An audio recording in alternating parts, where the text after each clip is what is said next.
తలంపుకు చోటిచ్చాడో, ఎక్కడ పాపానికి మనసులో ఆయన మరి అవకాశాన్ని ఇచ్చాడో ఆ వ్యక్తిని తొలుచుచునే ఉంటుంది, నెమ్మది లేకుండా చేస్తుంది.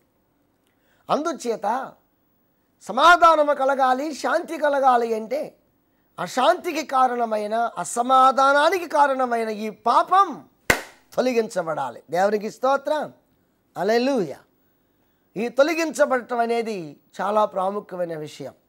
ఇంటున్న యవనస్తుడవైనా యవనస్తురాలవైనా, మిడిల్ ఏజ్కి చెందిన వారైనా, మీరు ఏ డిపార్ట్మెంట్లో పనిచేస్తున్నా, ఎక్కడ మీరు ఏం చేస్తున్నా, నీవు అశాంతిగా ఉన్నావా, శాంతిని కోల్పోతున్నావా?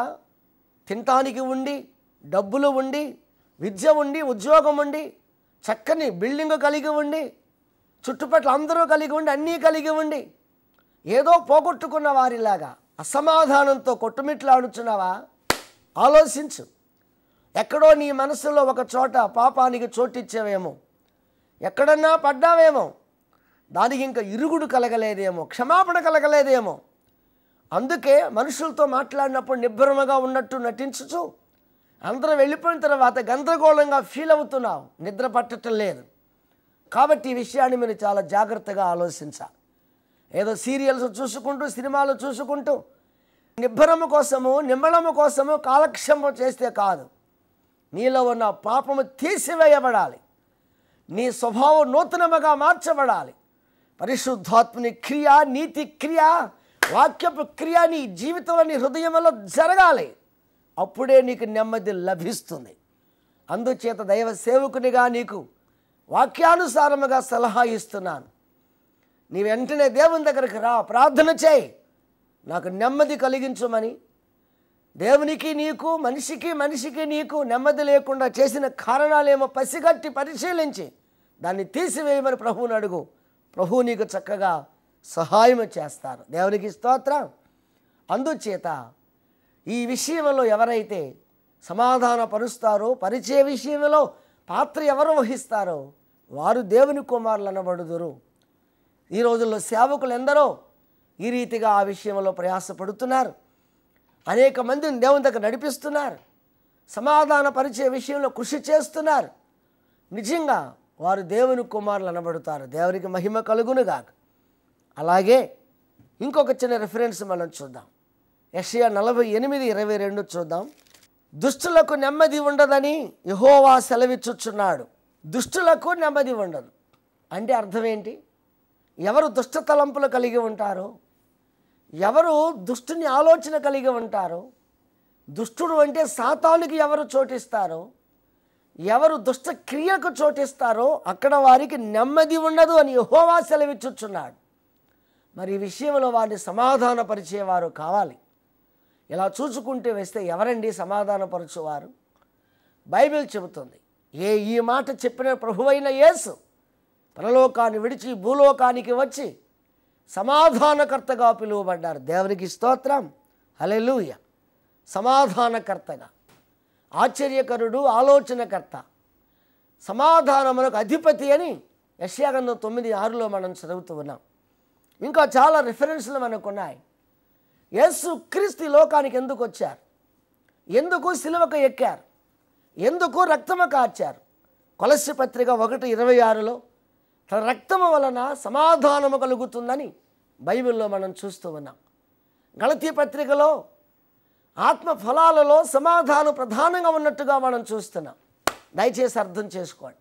శాంతి కోసం, ప్రపంచ శాంతి కోసం, సమాధానపరచటానికి మనిషిని, కుటుంబాన్ని, దేశాన్ని కోట్లాది మందిగా ఉన్నటువంటి ఈ దేశంలో, ఈ ప్రపంచంలో అనేక మంది అనేక రీతిలుగా కృషి చేస్తున్నారు.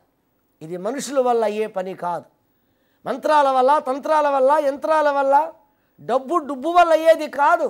ఉన్న మనశ్శాంతి కోల్పోతారు. ధనాపేక్ష సమస్త కీడులకు మూలమని అనేక మంది లోకములో పొడుసుకు చస్తున్నారు అని, శాంతి లేక నాశనం అయిపోతున్నారు అని బైబిల్లో మనం చదువుతూ ఉన్నాం. అందుచేత ఎలా వస్తుంది, ఎవరు ఇస్తారు? ప్రభు అయిన యేసు క్రీస్తు లోకానికి వచ్చి సిలువకు ఎక్కి కడబొట్టు వరకు రక్తమున కార్చి చేతులు చాపి రమ్మని పిలుస్తున్నాడు. దేవునికి స్తోత్రం. వచ్చు వారిని తోసివేసే దేవుడు కాదు. ఎవరైతే వచ్చి వారి స్థితిని దేవునికి చెప్పుకుంటారో ఒప్పుకుంటారో వారి జీవితాలకు నెమ్మదిని ప్రశాంతతను కలిగించువాడు ప్రభు అయినటువంటి యేసు. అలా కలిగించేవాడు, చేసేవారు, అందు నిమిత్తము తన ప్రాణమును పెట్టినవాడు, మధ్యవర్తిగా ఉండి చిత్రహింసలు పొంది యెషయా 1:18 ప్రకారంగా రండి మన వివాదము తీర్చుకుందాము అని పిలిచినవాడు. మత్తయి సువార్త 11:28 ప్రకారంగా ప్రయాసపడి భారం మోస్తున్న సమస్తమైన నా యొద్దకు రండి, మీకు శ్రాంతిని కలుగు చేస్తాను అని ఆనాడు పిలిచిన ప్రభు ఈనాడు కూడా పిలుస్తున్నారు. మరి మీరు వస్తారా? వచ్చినట్లయితే చక్కగా మీకు సమాధానాన్ని ఇస్తారు, సమాధానపరుస్తారు, ముందుకు తీసుకువెడతారు. దేవునికి స్తోత్రం. ఇది యేసుక్రీస్తు వల్ల మాత్రమే సాధ్యపడుతుంది. ఆయనతో జతపని వారంగా మనం కూడా ఈ రీతిగా చేయటం చాలా అవసరమని నేను మీకు మనవి చేస్తున్నాను. లోకములు అల్లరి లేపేవాళ్ళు, ఉన్న సమాధానం తీసివేసేవాళ్ళు ఉన్నారు, కానీ సఖ్యపరిచేవాళ్ళు చాలా తక్కువ. యేసుక్రీస్తు ఇందుకే వచ్చారు. మీరు నమ్మండి, ప్రార్థన చేయండి, దేవునితో సమాధాన పడండి, వ్యక్తులతో సమాధాన పడండి, ముందు మీలో మీరు సమాధానం తెచ్చుకోండి. అట్టి కృప దేవుడు మీకు దయచేయును గాక. చిన్న ప్రార్థన చేసుకుందాం. తండ్రి, మీ నామమునకు స్తోత్రాలు, వందనాలు చెల్లిస్తున్నాం. ఈ సందేశాన్ని ప్రభువా అయిన వారి హృదయాలలో నీరు కట్టి ఫలింపచేయండి.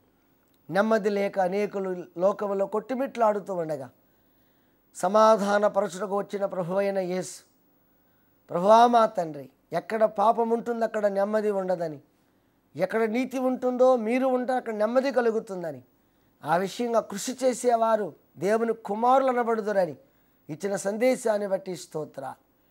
యావత్ ప్రపంచ శాంతి కోసం ప్రాణం పెట్టిన ప్రభు అయిన యేసు ఇప్పటికే మీ దగ్గరకు వచ్చి అనేకులు మీ సిలువ ద్వారా సమాధానపరచబడుతున్నారు. ఇంకెవరైనా నెమ్మది లేక అలజడితో జీవిస్తూ ఉంటే వారు కూడా వచ్చి మేలు పొందుటకు సహాయం చేయమని, కృపచూపుమని యేసు నామమున వేడుకొనుచున్నాము తండ్రి. ఆమేన్.